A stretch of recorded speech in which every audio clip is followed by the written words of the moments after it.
And that's right, 17 News is your local election headquarters. And the leading candidates for California's open U.S. Senate seat hit the stage this evening for a one-hour debate, and at times, sparks flew. Capitol correspondent Eitan Wallace joins us from San Francisco, where the candidates faced off. Well, the debate focused on the issues facing California, but it also included its fair share of fireworks. Sparks flying at the Inside California Politics U.S. Senate debate in San Francisco. The four leading candidates in the race, Democratic Congress members Adam Schiff, Katie Porter, and Barbara Lee, and Republican Steve Garvey, facing off in the hour-long televised debate that touched on several topics, perhaps none more heated than the topic of former President Donald J. Trump. Steve Garvey says he voted for the former president twice, but Garvey argues he's been unfairly labeled as an ardent Trump supporter. I hope this puts to an end the constant badgering and the use of the former president's name as an attack against me. The gravest threat that we have to our democracy is Donald Trump. Donald Trump engaged in an insurrection and, in my view, should not be on the ballot. Donald Trump is a threat to our national security. He's a threat to our democracy. Moderated by Inside California Politics co-hosts Nikki Lorenzo and Frank Buckley, the debate touched on several issues, including homelessness and housing. Should people who are experiencing homelessness be allowed to live in tents or RVs or on beaches or in parks while they wait for a permanent solution? You have 15 seconds. I don't think so. I think it's inhumane. Mr. Garvey, you can say the minimum wage is fine where it is, but you want to know why people are living on the street?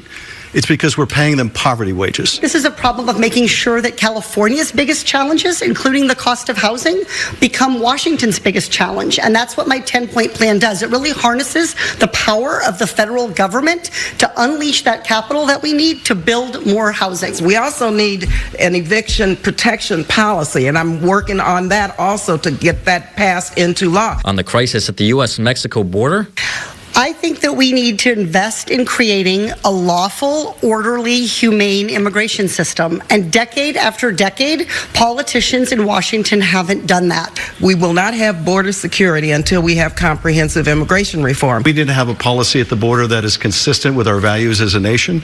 I also think we need order at the border. On day one, the president opened the floodgates and created a crisis in the United States.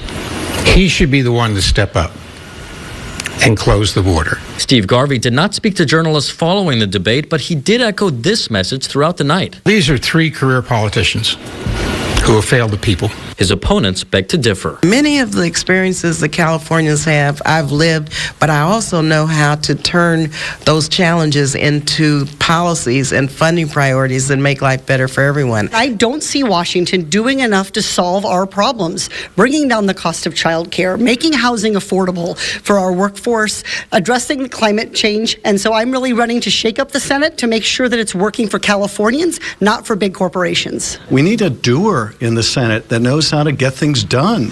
I have a long track record of doing that. I'm going to deliver for California, and I would love to have their support. And looking ahead, the candidates tell me they plan to campaign up and down the state as we enter these final weeks ahead of primary election day, March 5th. Reporting in San Francisco, Eitan Wallace, 17 News.